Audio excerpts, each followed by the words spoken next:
saat ini teman saya yang mungkin kalau sampean ngerti sekaligus ngikuti perkembangan PMI mesti kenal dengan program YouTube Peci dan Kopi. Yang jadi hostnya itu Mas Rozali. Nah, Mas Rozali itu seproduk dengan saya. Cuman usianya dia adik kelas saya, cuman PKD-nya baru. Rozali itu anak Madura. Dari dulu memang dia punya karakter keras karena khas dari Madura. Jadi kalau diskusi cukup menggebu-gebu. Cuman setelah jadi host di Peci dan Kopi sepertinya hilang Maduranya, tinggal Sundanya. Nah itu saya seangkatan dengan itu. Jadi kan untuk nyari gambaran kan sampai tak kasih contoh yang mungkin terkenal itu kan. Nah, ya di tataran PB yang terkenal saat ini itu kan Mas Rozali dengan program YouTube-nya Peci dan Kopi. Sampai bisa ngecek Peci dan Kopi itu sampai harus ngerti kader PMI itu harus punya ngikuti program Peci dan Kopi karena itu programnya salah satu program teman-teman PB yang masuk di NU online atau TV NU dan lain sebagainya. Kalau sampai tulis ketik aja Peci dan Kopi, itu hostnya mesti Rozali. Nah itu seproduk dengan saya, seangkatan dengan saya, sefakultas dengan saya. Nah, itu Mas Rozali. Sebenarnya banyak di Jakarta, cuman memang biasanya yang terkenal itu kan biasanya aktif di medsos. Sebenarnya yang keren-keren seangkatan dengan saya itu banyak sekali. Ada Rizawan Toriki itu tahun 2014-2015 itu apa? Jadi staf menteri desa. Ada Kang Mustafa. Banyak teman-teman yang keren-keren, cuman karena sifatnya dia itu kan di politik sehingga memang matchingnya mereka di medsos mungkin kurang begitu tenar. Cuman kalau yang tenar ya Rozali itu, program Peci dan Kopi itu betul-betul seangkatan dengan saya, seproduk dengan saya, satu rayon bareng dengan saya, bareng terus itu Mas Rozali. Terus setelah itu saya tidak aktif di dalam artian tidak jadi ketua rayon, cuman saya dilimpahkan untuk masuk di BEM-nya. Jadi saya diamankan senior-senior untuk apa? Menjadi kaki-kaki PMI di level BEM, Badan Eksekutif Mahasiswa. Jadi dulu programnya PMI seluruh ketua BEM dari mulai tingkat jurusan sampai fakultas, sampai universitas, sampai SEMA, SEMA F, SEMA U harus PMI semua. Tujuannya apa? Simple, salah satunya ben nek bayar kontrakan disupport ketua-ketua BEM. Nah, jadi begitu. Jadi di sana itu kan setiap ketua BEM itu kan ada anggaran. Kita itu diminta senior-senior kita supaya setiap kali ada kegiatan untuk men-saving. Nah, saya lupa waktu itu 30-20% setiap kegiatan dalam rangka menghidupi rayon-rayon. Nah, jadi gini, kalau ketua BEM di tingkat jurusan berarti dia ngerumati rayon di tingkat jurusan. Kalau BEM-nya di tingkat fakultas, maka dia ngerumati rayon di tingkat fakultas. Di tingkat bener berarti fakultas itu meliputi jurusan sama fakultas itu ngurmati rayon. Terus nanti yang di tingkat universitas ngurmati komsat. Terus selain ngurusi komsat juga ngurmati cabang.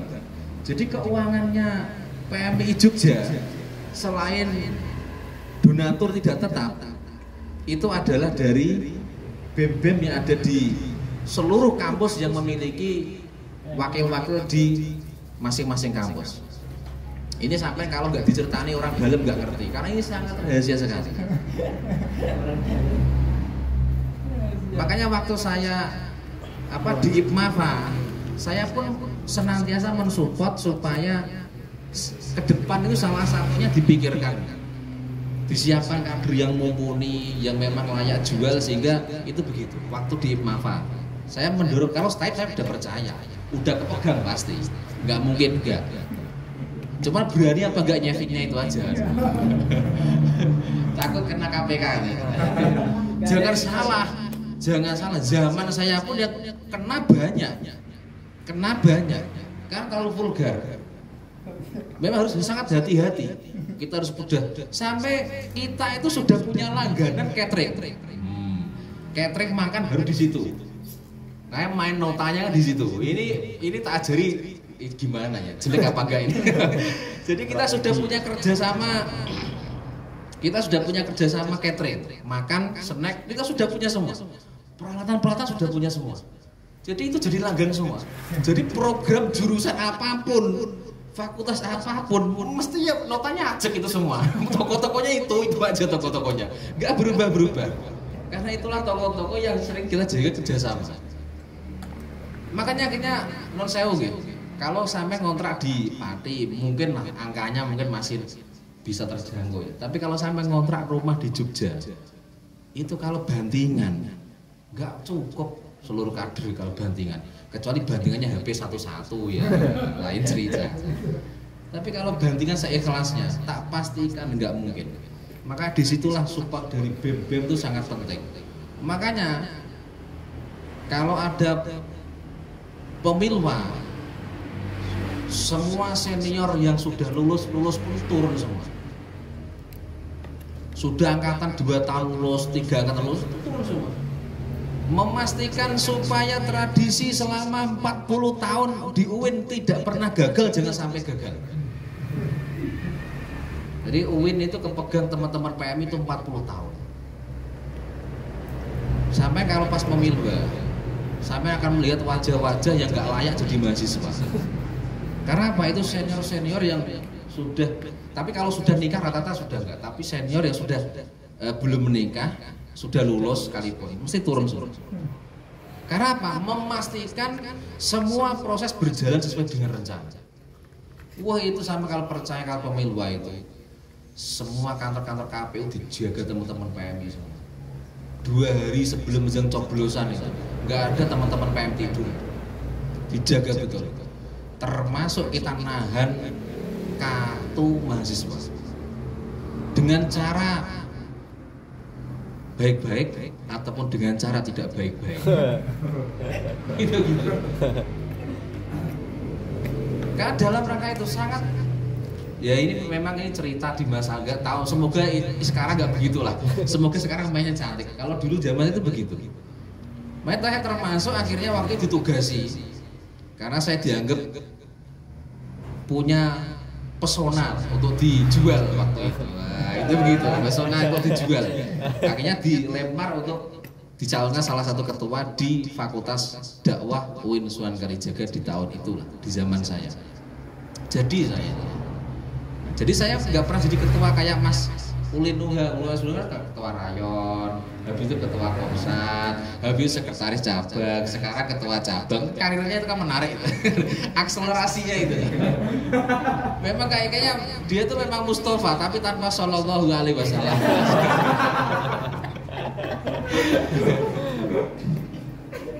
Mustafa satu cerita. Sehingga ini sekedar cerita saya cerita zaman saya itu seperti itu. Saya jadi produk saya itu di produk seperti model seperti itu.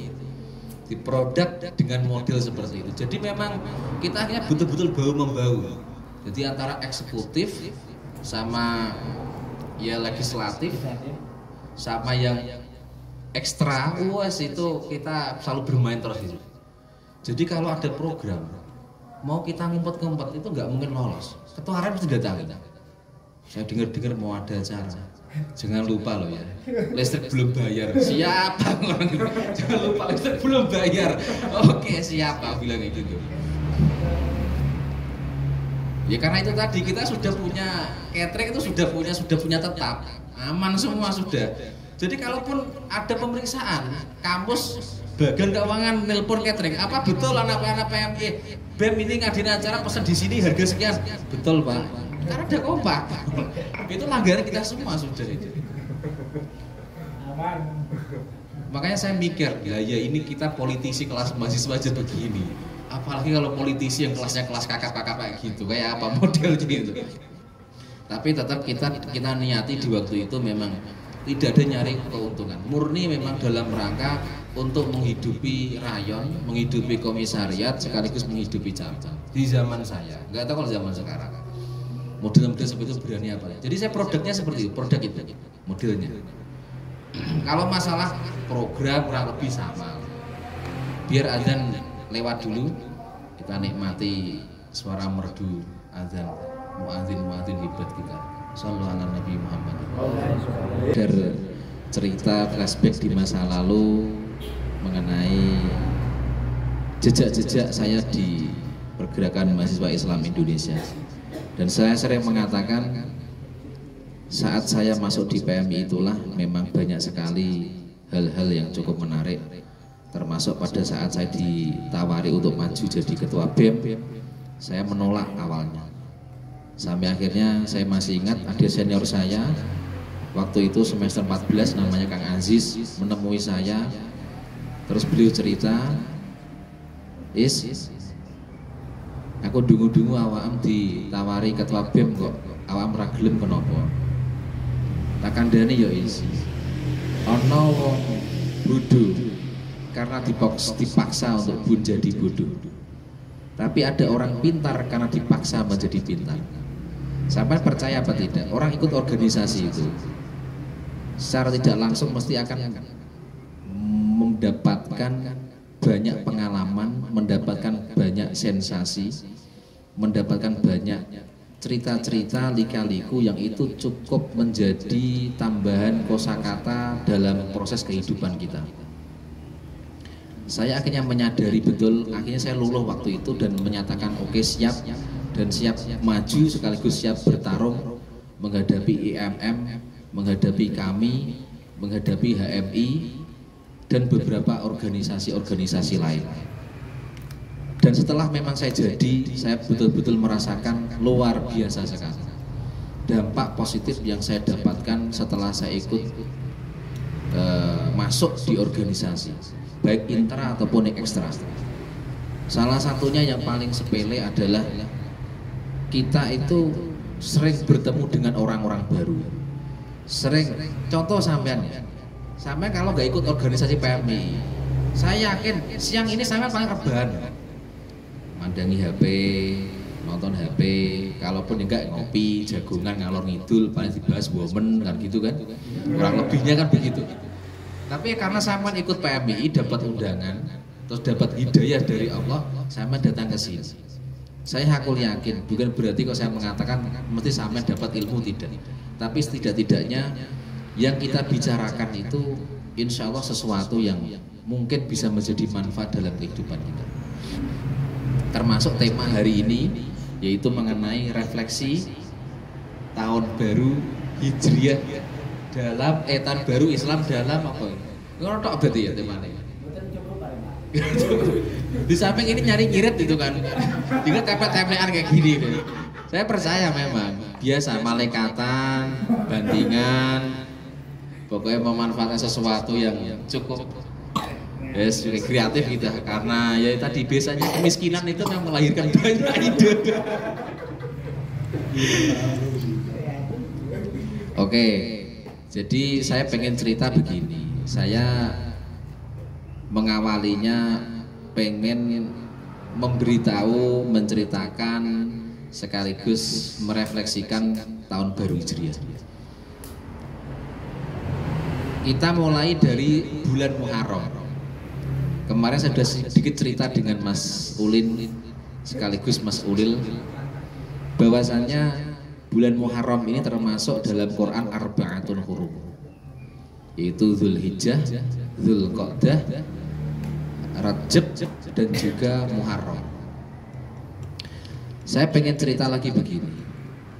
Kenapa dikatakan bulan haram? Arba'atun hurum, 4 bulan haram.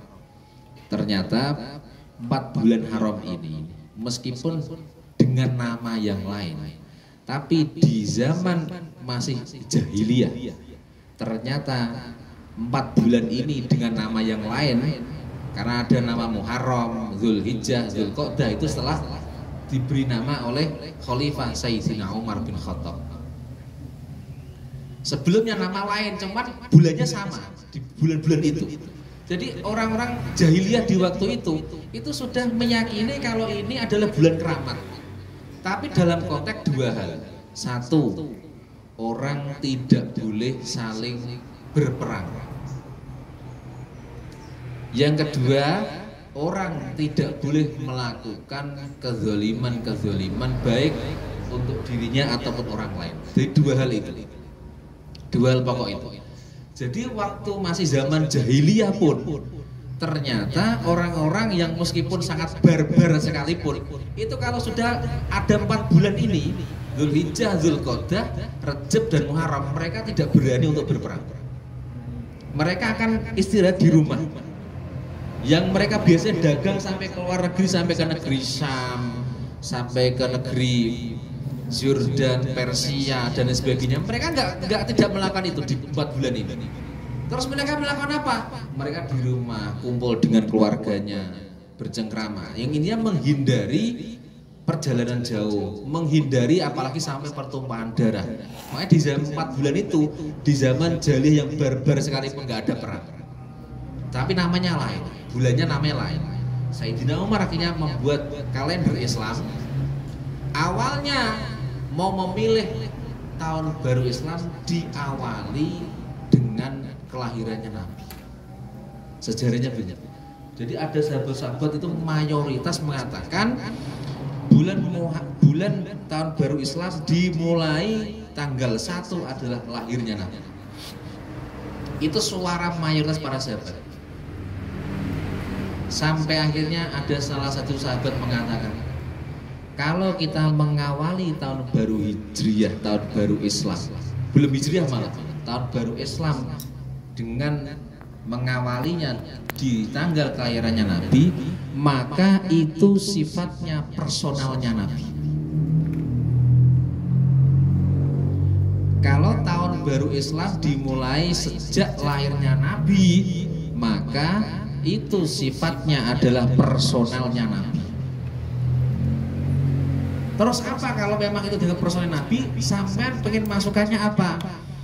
Terus akhirnya dia memberikan masukan, alangkah baiknya tahun baru Islam dimulai sejak Nabi, hari di mana Nabi dari Mekah menuju Madinah dengan membawa rombongan sahabat muhajirin yang akhirnya ketemu dengan sahabat Ansor yang di situ berkolaborasi menjadi satu kekuatan yang bernama kekuatan Islam, Dinul Islam. Melihat argumen seperti itu, akhirnya para sahabat mandok-mandok masuk ke sana, masuk Pak Eko, cocok ini, cocok. Akhirnya diambillah kesimpulan tahun baru Islam dimulai sejak zaman Nabi hijrah dari Mekah ke Madinah. Karena apa? Di bulan itu ada momentum sangat bersejarah.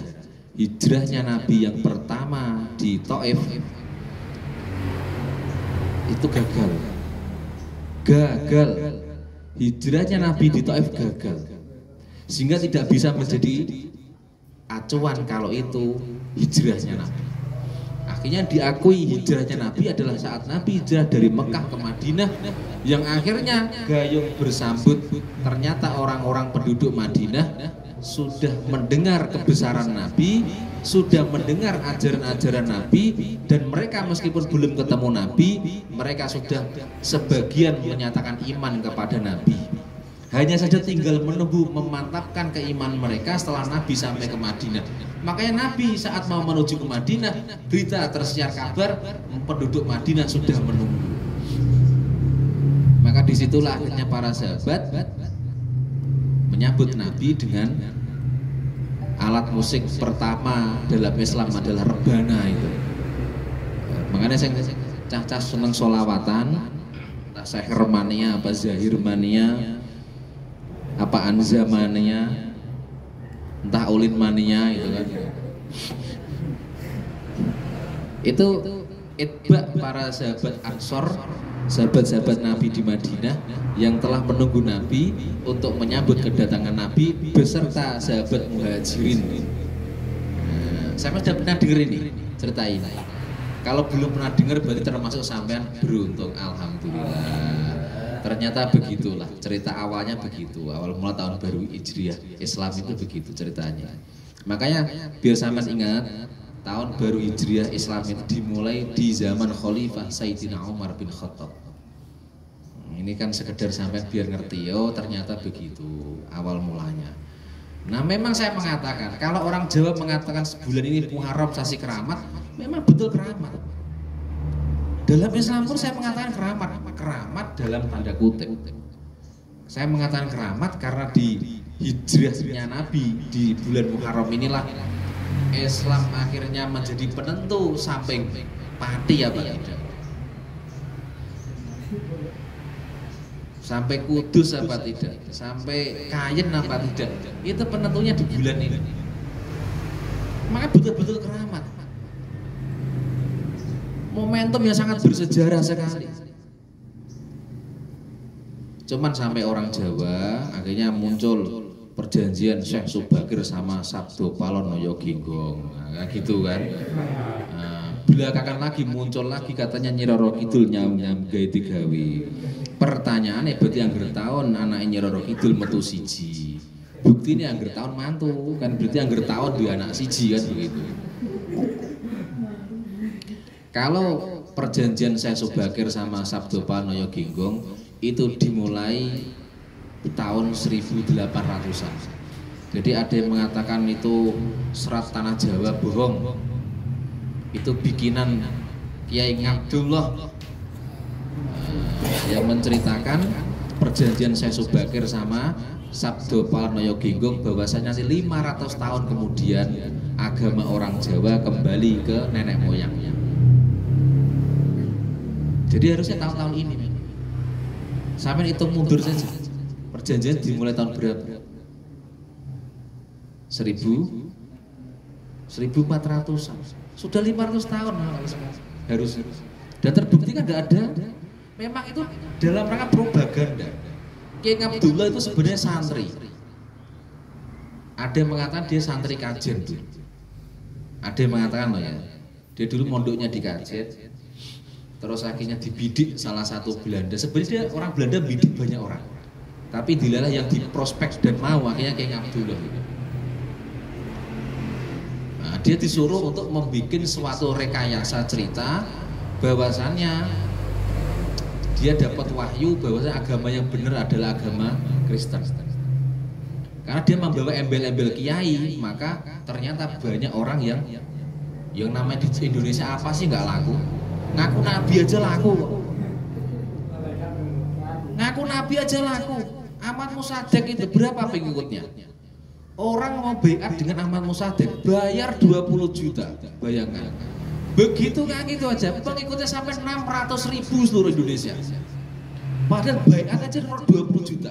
Dengan syahadat asyhadu alla ilaha illallah wa asyhadu anna Muhammadar Rasulullah wa Ahmad Musaddiq Rasulullah. Syahadatnya kan begitu kan? Jadi untuk jadi pengikutnya Ahmad Musaddiq itu baiatnya ber 20 juta. Itu aja 600.000 orang kepincut. Bayangkan. Sampai masih ingat, kalau masih ingat, ada yang kelahiran 9998. Ada. Siapa? Lahir 9498. Sampai lahir 94. 98 ke 94 ya? 99 ya? Sampai 9 berapa? Nah, 98. Pas lahir sampai itu ada pemilu. Sampai beli percaya beli tidak. Partai politik itu kalau nggak salah itu jumlahnya ada 40 apa 50 partai politik. Jenenge nganti pirang-pirang. Sampai nyoblos kertasnya kalau mau tahu gedenya besar sekali. Sampai boleh percaya partai terendah dengan jumlah pemilih saya lupa namanya, jumlahnya sudah 1 juta, padahal nggak punya pengurus di tingkat kabupaten, itu aja bisa dapat 1 juta.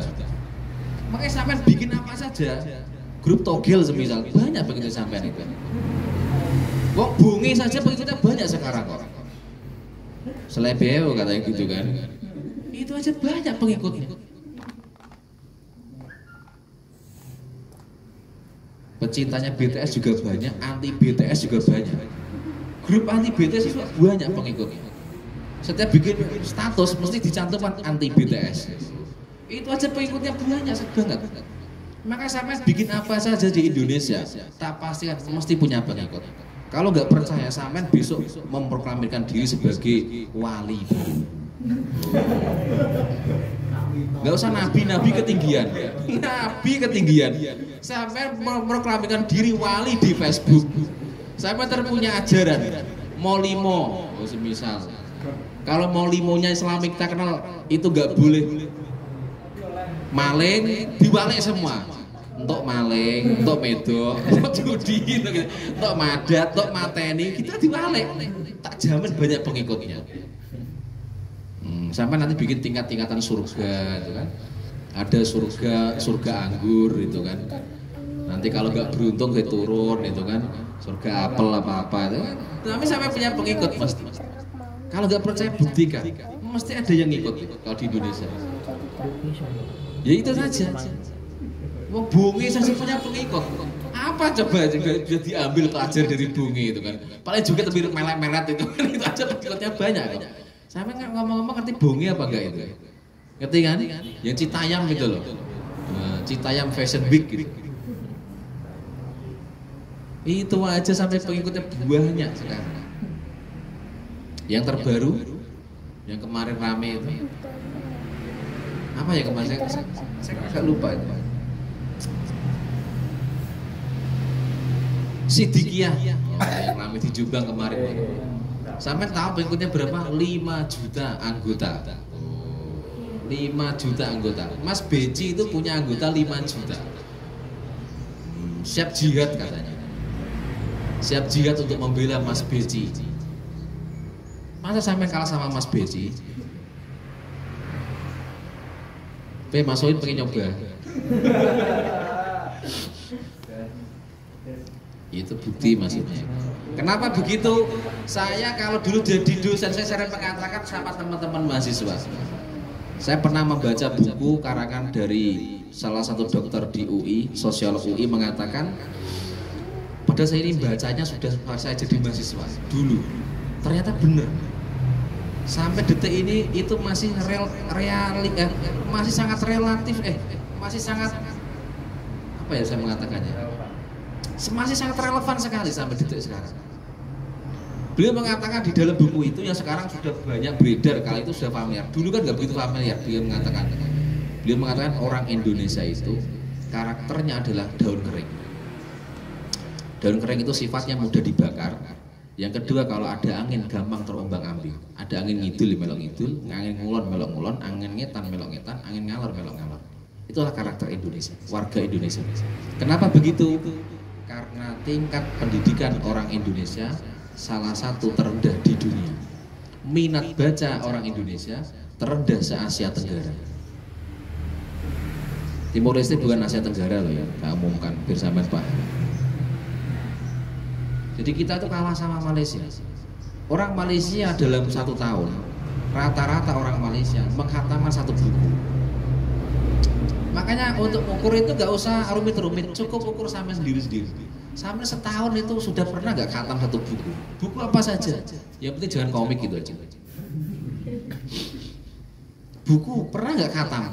Yang ada tugas kita nyuplek-nyuplek. Temanya tentang ekonomi bab apa? Ya dicari ya bab itu saja di buku itu. Nggak dibaca khatam. Itu real kan ya? Ya sudah, berarti kan bener kan? Survei itu kalau minat baca orang Indonesia terendah di Asia Tenggara, salah satu terendah di Asia Tenggara. Kita itu seirama dengan Myanmar, kelasnya begitu, levelnya itu begitu. Makanya betul lumrah pendidikannya terendah, minat bacanya terendah.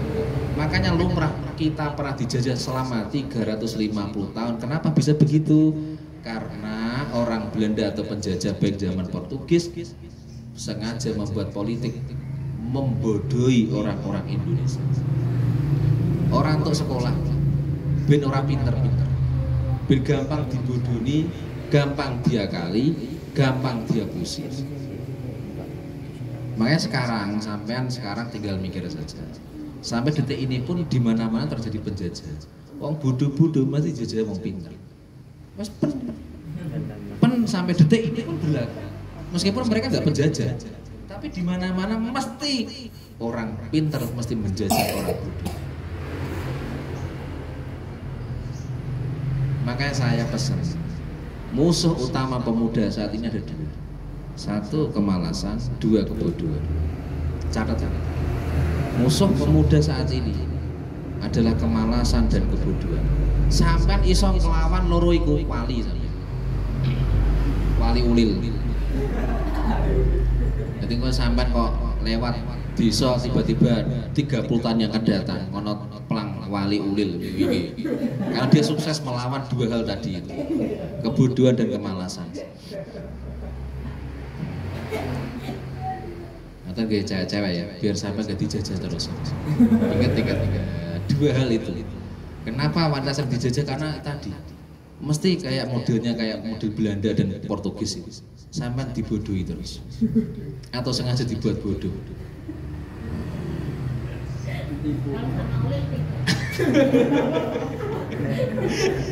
Karena dia yang dibodohi pasti. Oke ya. Di sini sampai harus sepakat dengan saya.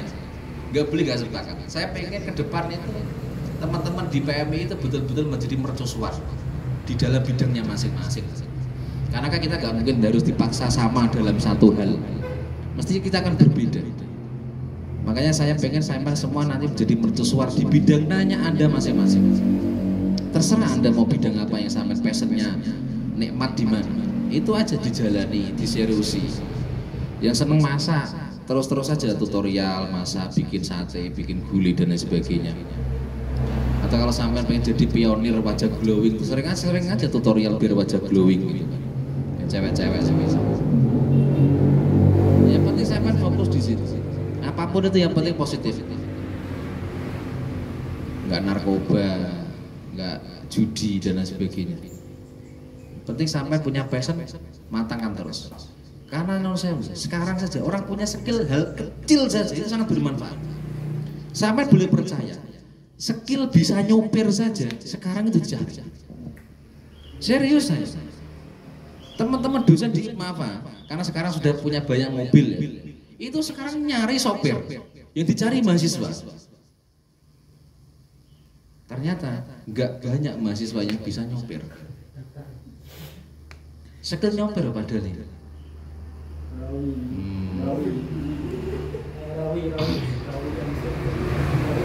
Tak jamin kalau yang rawi nyopir pada istighfar sih. Allahu Akbar.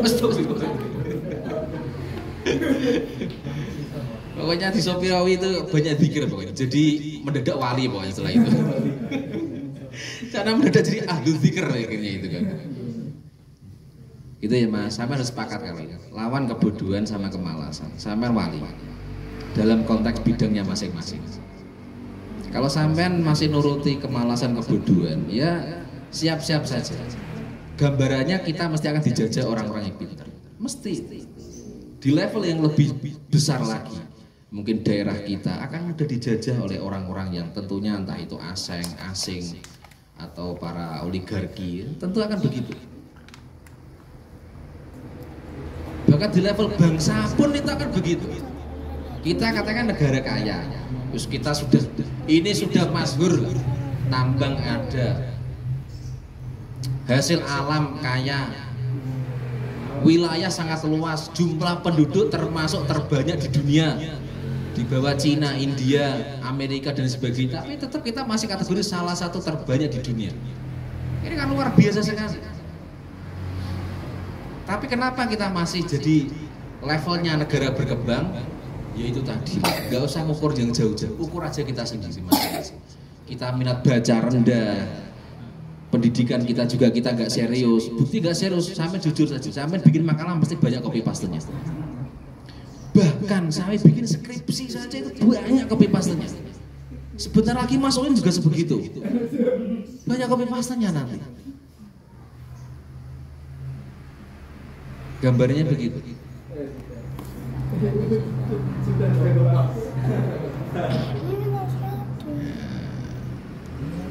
Makanya termasuk saya begini, kenapa diskusi seperti gak menarik? Ya karena itu tadi. Jangankan kok sampean pernah dengar penulis sekaligus pembicara narasumber kelas nasional. Namanya Mas Sanusi Baco. Wah itu kelas nasional. Didatangkan di IPMAFA. Yang datang 20 orang nggak sampai. Saya sampai malu panitia. Yang ngundang Mas Edi Tangkar waktu itu. Supaya PMI di IPMAFA melejit, dia ngundang Mas Sanusi Baco. Entah rayuannya apa, rayuan gombalnya apa, mau gratisan. Intinya mau gratisan singkat cerita. Saya boleh percaya boleh tidak. Yang datang nggak sampai 20 orang. Mengenaskan. Makanya sampai kok ya data gini nggak kaget. Memang dari dulu teman-teman PMI sukanya itu kalau sampai mau ngerti kompak, jeng-jeng itu kompak semua. Undangannya jangan diskusi, yuk bakar iwak, nah, banyak ya data. Sampai salah undangan, salah undangan. Harusnya undangannya ngopi sekaligus bakar ayam dan ikan. Tekan kene tapi bohong. Nanti tak pastikan yang datang banyak. Tapi kalau udahnya diskusi, pastikan ya memang ini 8.000 kayak gini udah sangat bagus sekali ini. Bagus sekali, ini udah alhamdulillah. Ya ini termasuk Mustafa tapi tanpa Shallallahu Alaihi Wasallam tadi itu.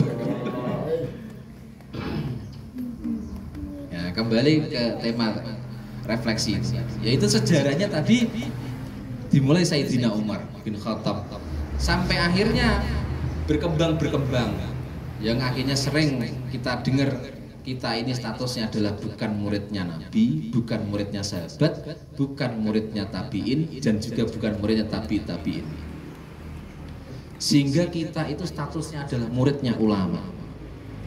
Tapi jangan salah, ulama-ulama yang sampai Indonesia itu adalah ulama-ulama yang betul-betul warasatul anbiya, betul-betul pewaris para nabi. Baik secara gen mereka adalah dzurriyyahnya Rasul, karena 9 wali yang ada di tanah Jawa ini semuanya adalah dzurriyyatun Nabi sallallahu alaihi wasallam. Yang kedua adalah mewarisi sanad keilmuannya Nabi. Makanya karena kita statusnya muridnya ulama, bukan statusnya muridnya Nabi, bukan statusnya muridnya sahabat, bukan statusnya muridnya para tabiin ataupun tabiin, makanya lumrah Islam di Indonesia ataupun Islam di Nusantara meliputi Singapura, meliputi di Pattaya Thailand, meliputi di Filipina, meliputi di Singapura, meliputi di Malaysia, coraknya sudah beda kalau kita bandingkan dengan corak yang ada di Timur Tengah. Coraknya beda, budayanya aja beda.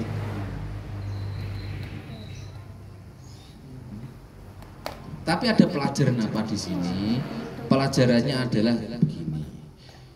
Kenapa kita merefleksikan tahun baru ini? Supaya sampean mengerti satu status.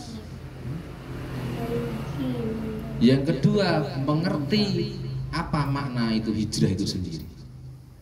Yang pertama tadi saya mengatakan status kita adalah muridnya ulama, muridnya kiai. Pemaknaan dari hijrah itu sendiri adalah berpindah. Kalau orang barat mengatakan move on, tapi bukan move on dari mantan saja. Ini move on dalam artian yang positif dan dalam jangkauan yang lebih luas lagi. Kalau dulu zamannya Nabi itu pindah tempat dari Mekah menuju Madinah, maka kita tidak perlu hijrah dari Mekah ke Madinah sebagaimana dilakukan Nabi. Hijrah kita adalah hijrah untuk muhasabah, hijrah untuk memperbaiki. Salah satu yang kita perbaiki adalah melawan kemalasan, kebodohan tadi. Habib Umar bin Hafid, wali sing ketok dino iki, yang tidak ada ikhtilaf di antara para ulama. Jadi ulama sepakat Habib Umar bin Hafid itu adalah seorang waliullah.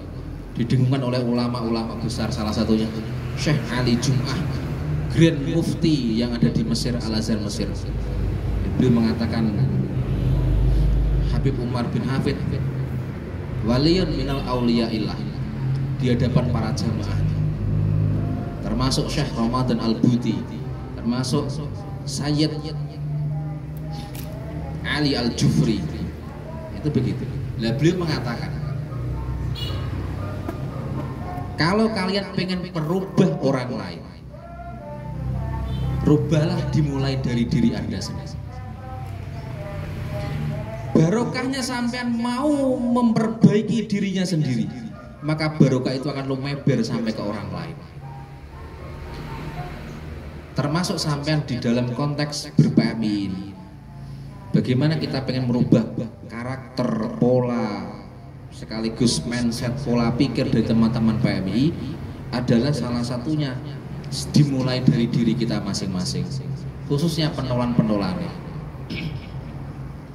dan seluruh pengurus tentunya. Kalau sampean betul-betul menata niatnya di dalam ber-PMI, di dalam berorganisasi ini, di dalam mengurusi PMI ini dengan niat yang tulus ikhlas, hanya mengharap ridho dari Allah, semata-mata pengen menjadi salah satu insan yang bermanfaat, mengupayakan mengikhtiarkan hidup kita agar hidup kita sudah latihan ikhtiar menjadi orang yang bermanfaat, saya insya Allah hakul yakin semua proses yang ada di dalamnya akan berjalan dengan lancar. Karena non sewu, kenapa kaderisasi yang dilakukan Nabi itu sukses besar? Nabi itu berhasil mencetak kader-kader yang militan. Nabi itu sukses mencetak sahabat-sahabat yang militan, siap mati untuk Islam dan siap mati untuk Rasulullah Shallallahu Alaihi Wasallam. Ini kalau nggak dikader secara militan, nggak mungkin akan lahir sosok-sosok yang hebat seperti Khalid bin Walid, seperti Khalifatul Rasyidin, 4 sahabat terbaik, dan sahabat 10 terpilih masuk surga, dan para sahabat-sahabat yang lain sampai sahabat terakhir yang bernama Abu Kilabah. Gak mungkin akan seperti itu kalau kaderisasi yang dilakukan Nabi gagal. Ternyata apa sih yang dilakukan oleh Nabi? Yaitu kaderisasi akhlak. Kaderisasi akhlak. Ini banyak para kiai sudah sering menjelaskan hadis yang masyhur, dalil-dalil Quran yang masyhur. Bagaimana Nabi dikirim ke umat manusia adalah untuk menata akhlak. Dan Nabi saat menata akhlaknya, Nabi mencontohkan dari dirinya sendiri dan dari keluarganya sampai akhirnya lumeber sampai ke sahabat-sahabatnya. Nah, saya sampai pengen sampai punya kader-kader yang cinta baca. Cobalah dimulai dari ketuanya sering baca buku. Yang ditonton jangan cuma HP. Mesti akan nyetruk. Saya bawa coba buku judulnya apa? Minimal tak buku di judulnya apa ada isinya. Tapi nek cek di HP kan kode-kode paling FF-an, mabar kan ngono kan? Mabar bareng. Gitu aja. Lu serius saya. Sampai kalau pengen nyetak kader yang disiplin, dimulai dari pengurus-pengurus yang disiplin. Terus konsisten syaratnya istiqomah. Jam 7 on time. Kalau saya memang dipeseni Mas Uli, datang 2:30, mundur lagi jam 3 mawon. Ya manut panitia kan. Tapi kalau sampai jam 1 kan mesti. Tapi datangnya mungkin 2:30, jam 2 kan begitu kan. Enggak apa-apa. Namanya juga usaha kan gitu kan.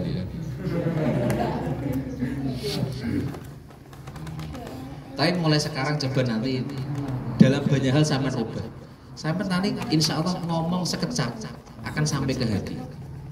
Makanya banyak sekarang dai-dai itu sekarang beda di mana-mana. Non sewu. Tapi nggak ada buahnya. Seperti orang itu nanam pohon, tapi nggak ada hasilnya. Coba kita lihat. Non sewu. Islam di tanah Nusantara, bukan Jawa, tanah Nusantara, menghadapi Majapahit sebagai negara adidaya, agama resminya Hindu Buddha, ngadepi Sriwijaya, menghadapi kerajaan Melayu di Malaka yang sekarang Malaysia. Agamanya apa? Hindu Buddha semua. Yang datang cuma 9 orang. Meskipun sedikit tapi karena berbobot, jadi ucapannya betul-betul didengarkan oleh masyarakat. Karena sesuatu yang lahir dari hati mesti akan mudah diterima oleh hati-hati yang lain. Dan saya Sunan Ampel Raden Ahmad Rahmatullah, pencetus pendiri pionir pondok pesantren pertama di Nusantara, bukan Indonesia, Nusantara. Pondok pertamanya bernama Ampel Dinta. Santrinya 7-7-nya jadi wali semua.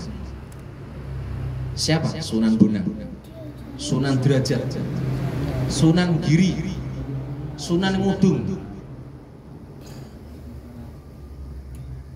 Raden Hasan, Raden Husain. Raden Hasan, Raden Husain itu Raden Fatah sama adiknya, sama Mbah Bolong, Mbah Son Haji. Mbah Son Haji sampai percaya boleh tidak, dari 7 santri sing dedel itu adalah Mbah Son Haji. Gitu aja jadi wali, tapi dengan cara yang lain. 7-7-nya jadi wali semua. Dan 7 orang ini akhirnya menjadi kader yang sangat militan membantu dakwahnya Sunan Ampel, yang akhirnya siap mati menyerahkan jiwa raganya untuk li'ilah kalimatilah di tanah Nusantara. Gak perlu banyak orang ternyata. Sama percaya boleh tidak, perang Badar, orang-orang Islam yang baru memeluk Islam baru hitungan hari langsung diajak perang. Kok bisa? Lagi kenal Nabi durung suwe gegek dihapusi. Kok orang sih yakin itu menyatakan Nabi ngejak perang? Orang-orang pun siap mati demi Nabi dan demi agama Islam. Kepiye cuci otaknya, kan begitu kan kita berpikir. Cuci otaknya bagaimana? Kenapa sukses seperti Wali Songo pun kan begitu, gak masuk akal. 9 orang bisa menghadapi kekuatan adidaya loh ini. Bukan menghadapi modal sosial. Yang dihadapi adalah kekuasaan sosial di waktu itu. Yang bernama Majapahit, Sriwijaya, sekaligus kerajaan Melaka di Malaysia. Itu bisa ditumbangkan hanya 9 orang. Sampai akhirnya Majapahit itu ngalah akhir-akhirnya. Ngalah karena apa? Masyarakatnya nggak bisa kebendung untuk mencintai 7 orang tadi santri-santrinya Sunan Ampel. Karena apa? Pendekatannya pun sama seperti yang dilakukan oleh Nabi, yaitu pendekatan akhlak. Mereka dakwah tidak menggunakan pedang. Sampai mesti tidak akan pernah menemukan Wali Songo memimpin perang untuk menghadapi Majapahit, nggak ada cerita. Wali Songo mengislamkan tanah Nusantara. Saya bukan saja membanding-bandingkan zaman Nabi ataupun para sahabat. Para sahabat untuk mengislamkan sebuah kerajaan ada dengan berperang mentumpahkan darah, membebaskan Persia, membebaskan Romawi. Semuanya itu adalah dengan pertumpahan darah. Meskipun Nabi terlebih dahulu ataupun khalifah yang memimpin waktu itu mengirimkan surat terlebih dahulu. Nah, iman sampai jadi saudara saya, kalau nggak mau iman maka terpaksa kami akan memerangi kerajaan sampean dan masyarakat Islam. Tapi hebatnya Wali Songo, saya sering mengatakan seperti ini, tidak ada cerita Wali Songo bunuh-membunuh hanya karena supaya orang Jawa atau orang Nusantara masuk Islam. Makanya inilah disebut sebagai kecerdasan spiritual ya, seperti ini. Dan ternyata kecerdasan spiritual itu apa? Kecerdasan spiritual itu kecerdasan akhlak. Kalau orang Barat mengatakan pendidikan karakter.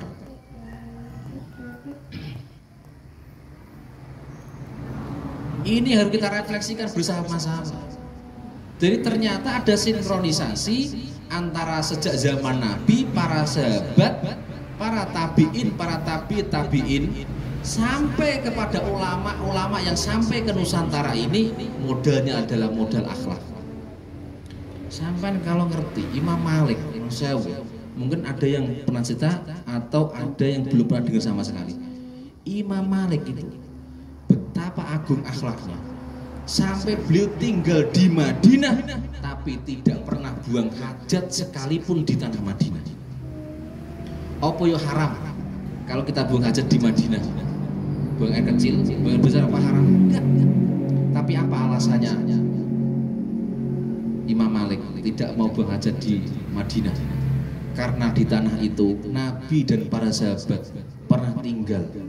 Orang-orang mulia, orang-orang yang disucikan Allah pernah tinggal di situ. Jadi gak mentolo kalau beliau itu buang air kecil ataupun buang air besar di tanah Madinah. Kan gak haram ya? Mubah itu, boleh. Wong hajat itu sesuatu yang sunatullah. Tapi kalau dia mau pipis, buang hajat, keluar dulu ke Madinah.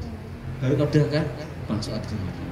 Sampai sebegitunya jaga akhlakul karimah sama datuk-datuknya, sama ulama-ulama, para wali, para sahabat, para nabi. Makanya kekuatannya beliau sukses karena akhlak. Orang karena pintere, orang karena gantengnya. Makanya dilem Gusti Allah itu kan akhlaknya Nabi, bukan pinternya Nabi, bukan gantengnya Nabi. Makanya di dalam kitab karangannya Sayyid Muhammad bin Alawi Al-Maliki, dalam kitab Muhammad Insanul Kamil, dikatakan seandainya ketampanan Nabi ditampakkan seluruhnya, niscaya orang akan mencapik-capik dadanya karena tidak kuat melihat cahaya yang dikeluarkan dari wajahnya Nabi. Nabi Yusuf sudah dikeluarkan semuanya. Nabi Muhammad belum ditampakkan seluruhnya cahaya dari wajahnya Nabi. Karena kalau dikeluarkan semua, jangankan ke orang motong tangan, mencabik-cabik dadanya orang itu nggak kerasa banget nikmatnya memandang wajahnya Nabi. Tapi itu sengaja disimpan. Maka sangat beruntung bagi orang-orang nanti yang dapat syafaatnya Nabi, berjumpa dengan Nabi dan diakui sebagai umatnya Nabi. Makanya sampai dikatakan nanti ada orang sampai mau masuk surga itu nggak mau. Karena apa? Memandang wajahnya Nabi itu sudah nikmatnya mengalahkan kenikmatan surga. Ya gambarnya begitu. Sampai orang kok mencabik-cabik dadanya. Digambarkan kalau ketampanannya Nabi, cahaya ketampanannya Nabi ditampakkan semua, niscaya orang akan merobek-robek dadanya dan mencabik-cabik jantungnya karena gak kuat roh gantengnya Kanjeng Nabi. Kaya apa terus gantengnya? Makanya para ulama membagi ketampanan seperti bumi, separuh miliknya Nabi, seperempat penuh miliknya Nabi Yusuf, seperempat lagi miliknya seluruh umatnya Nabi Muhammad dan seluruh masyarakat dunia. Sejak zaman Nabi Adam sampai sekarang, Nabi separuh. Tapi kenapa gak ada cerita ngiris-ngiris buah sampai tegul-tegul tangannya? Sengaja disimpan oleh Allah. Yang kedua, ketampannya Nabi itu aneh. Kalau Nabi Yusuf itu membuat wanita atau orang yang melihatnya menjadi nafsu, tapi kalau Nabi Muhammad, orang memandang wajah Nabi Muhammad segan, gak ada berani memandang wajah Nabi. Makanya kadang-kadang sampai roh kiai, apa nonton wajah itu tak sungkan. Begitupun Nabi. Ketampanan Nabi Yusuf membuat nafsu yang muncul, tapi ketampanannya Nabi Muhammad itu membuat orang itu respect, membuat orang segan, membuat orang itu takzim. Akhirnya gak berani memandang wajahnya Nabi. Makanya sungguh beruntung orang yang nanti diakui oleh umatnya Nabi saat kita nanti bil yaumil akhir.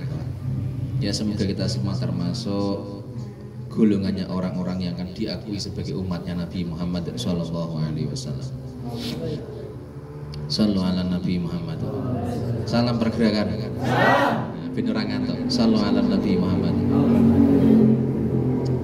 Ya itulah kurang lebihnya prolog sekaligus refleksi kita di akhir tahun ini, sehingga kita kalau terlalu lama nanti sampai juga akan lupa. Makanya nggak usah banyak-banyak.